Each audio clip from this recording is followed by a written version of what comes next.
Idag ska vi prata om anknytningsteorin, och det sägs att det är den viktigaste psykologiska teorin för att förklara hur man fungerar och i sina relationer, hur man ser på sig själv, hur man förhåller sig till närhet, tröst, beskydd, tillit, konflikthantering, men även hur man ser på sin egen styrka, förmåga och självständighet. För att när vi föds så är vi väldigt utelämnade och sårbara till världen.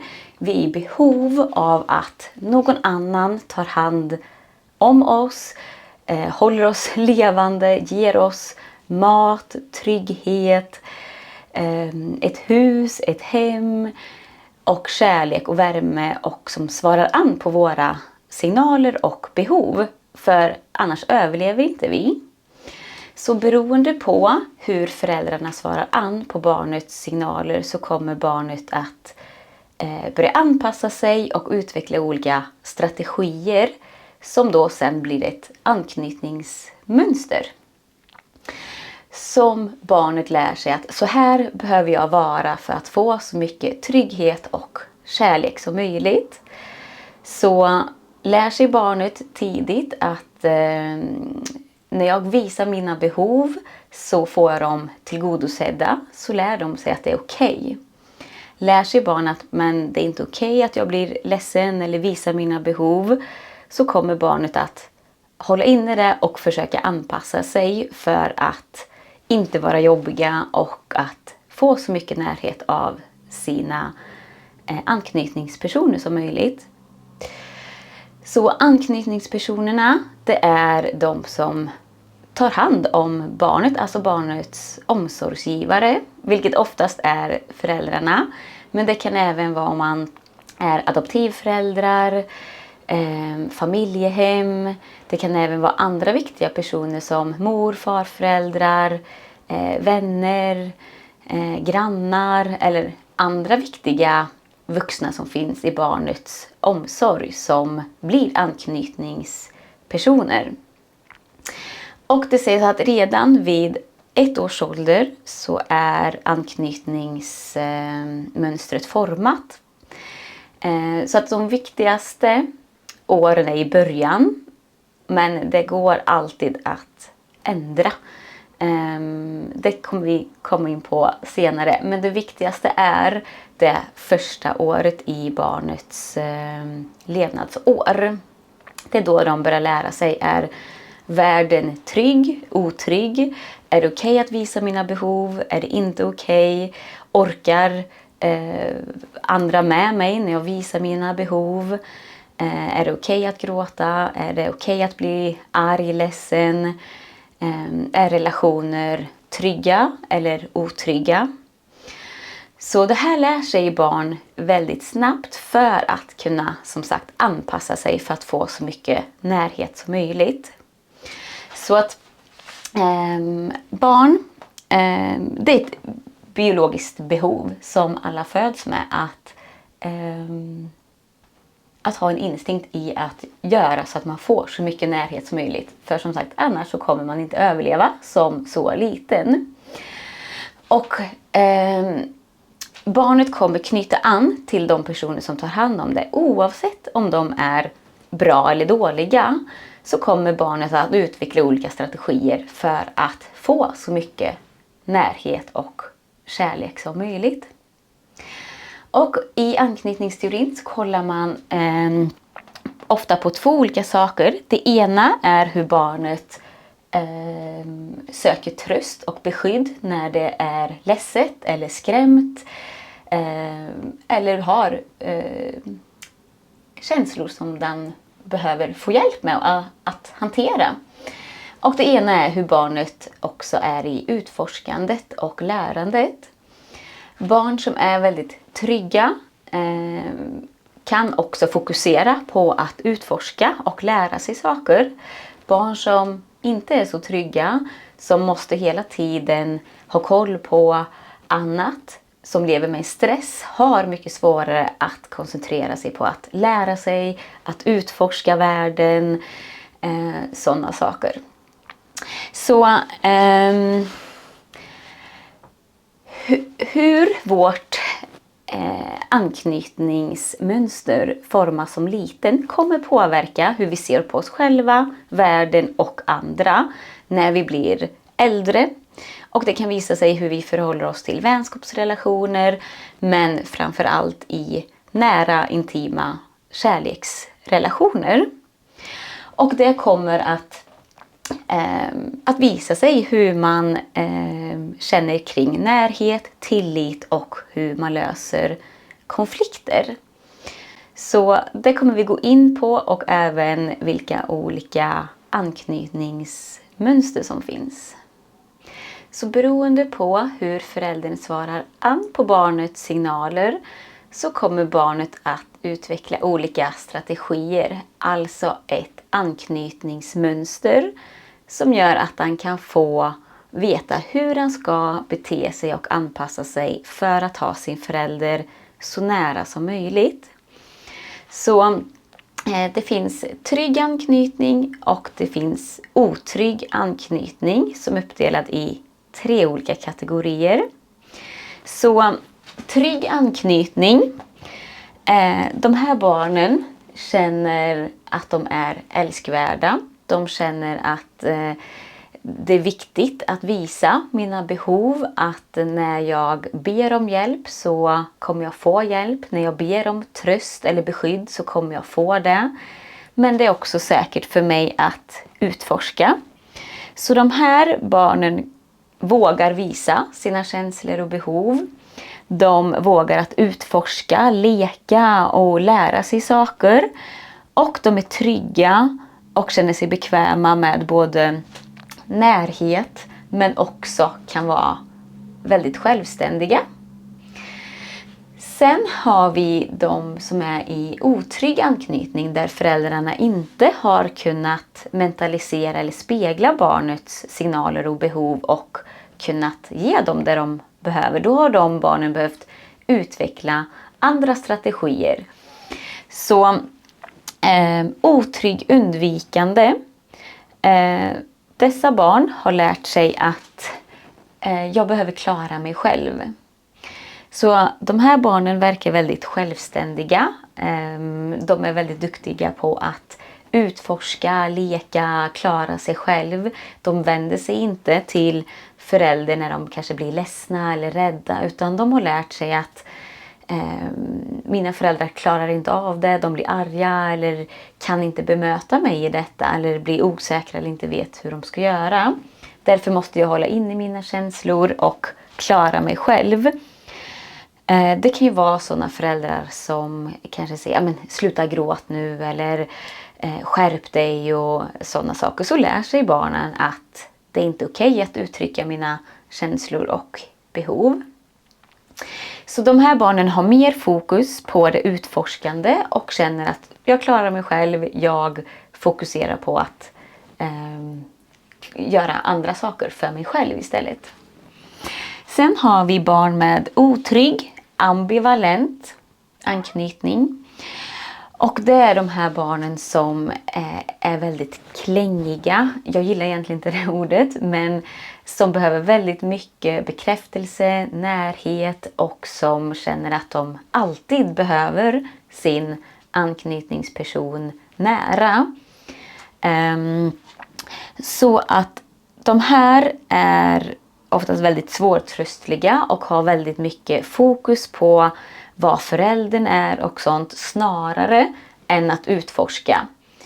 Så att deras utforskande står lite till i bakgrunden för att de hela tiden har kontroll och sin uppmärksamhet och sitt fokus på vad sin förälder eller då anknytningsperson är. För att de vet inte om föräldern försvinner eller inte, och då är deras strategi att alltid ha koll och alltid behöva dem nära helt enkelt. Så man kan säga att de undvikande, de har väldigt stark självständighet, medan de ambivalenta har mer fokus på, de måste ha mer närhet. Det behöver de ha mer. Så sen har vi en otrygg desorganiserad anknytning, och egentligen sägs det att det inte är en anknytningsmönster, för att det var de här barnen man såg inte riktigt hade en strategi för att hålla sina föräldrar nära, utan de här barnen hade ett oförutsägbart och märkligt uppträdande som de inte riktigt kunde kategorisera. Så därför har man satt dem som en desorganiserad anknytning, att de inte riktigt har en strategi. Och det här är oftast de barnen som växer upp i destruktiva familjemiljöer där det kanske förekommit missbruk, våld, psykisk ohälsa, försummelse, eller de på annat sätt har fått mycket trauman, och där föräldrarna inte alls har kunnat se eller lyssna an och svara an på barnets signaler. Så de här barnen kan ha utvecklat att närhet betyder rädsla. Det kan till exempel vara så om man har föräldrar med missbruk eller är våldsamma eller psykisk ohälsa och sånt, att de skrämmer barnet mycket i sitt agerande att barnet är rädd för sin anknytningsperson som egentligen ska vara den tryggaste personen. Så som jag sa förut, så barn kommer alltid att knyta an till sina personer oavsett om de är bra eller dåliga. Så de här barnen kommer behöva känna den här dubbelsidigheten, att den jag ska söka tröst och trygghet hos, och som jag behöver för att överleva, det är också den som skapar kaoset och rädslorna och skräcken i mig, vilket blir väldigt motsägelsefullt för ett barn. De vet inte riktigt hur de ska hantera detta. Därför får de ett beteende som man inte riktigt kan se. Det kan vara så att vissa barn går mot sin förälder liksom lite baklänges. Att man tyr sig till sin förälder, men man gör det ändå lite avståndstagande. Man bankar huvudet i väggen, eller man närmar sig föräldern och sen viker man av. Så det kan vara på väldigt många olika sätt som det här tar sig uttryck. Så det här är den desorganiserade anknytningen, är ju den som är allvarligast och den som man får mest problem med. Man får oftast kaotiska och destruktiva relationer för att man aldrig har lärt sig det, att närhet och kärlek betyder skräck för de här barnen. Så att man kan se att jag som pratade nyligen om nervsystemet i mina videos, så kan man se att här i trygg anknytning så är man inom det här gröna toleransfönstret. Man känner sig lugn, man kan växla upp och ner. Det betyder inte bara för att man har en trygg anknytning att man aldrig kan vara i de här två, att känna att man behöver någon eller kan vara självständig, utan det här är liksom att man har den här balansen mellan att klara sig själv och vilja ha närhet. Och man har tillit till sig själv och till världen, och att världen och andra vill en gott. Då har man oftast goda relationer och kärleksfulla vänskaps- och kärleksrelationer. Medan i de här så lever man i mer stress, att här är nervsystemet mer igång och anknytningsmönstret sätts igång snabbare än vad han gör i trygg anknytning. Och i de otrygga så tar det också oftast längre tid, för att nervsystemet är igång mycket mer än i trygg anknytning. Så att de här barnen som har otrygg anknytning lever oftast i mer stress i kroppen, även om de till synes inte verkar så stressade, och speciellt då som desorganiserade barnen. Så bara en kort sammanfattning också hur det blir när man blir vuxen.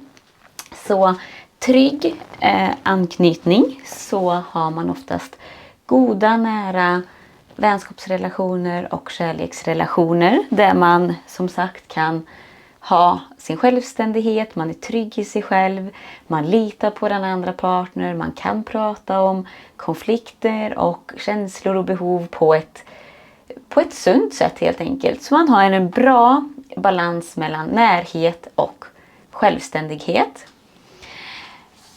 Otrygg undvikande. De får oftast ytliga relationer för att man är rädd att gå in på djupet och skapa nära relationer. För då innebär det att man måste visa sig sårbar. Och så de här blir oftast rädda när folk kommer för nära. Så man skyddar sig genom att ha kanske lite fler vänner fast lite mer på avstånd. För då slipper man det här känslomässiga och visa sig sårbar. Den otrygga ambivalenta, de får oftast gärna djupa, tajta, nära relationer fast mer på ett beroende och klängigt sätt. Så att de här vill gärna gå in i djupa relationer direkt där de liksom... jag har målat här att det är en som klamrar sig fast på en annan här. Att där saknar man den här självständigheten. Så att det är lite olika här.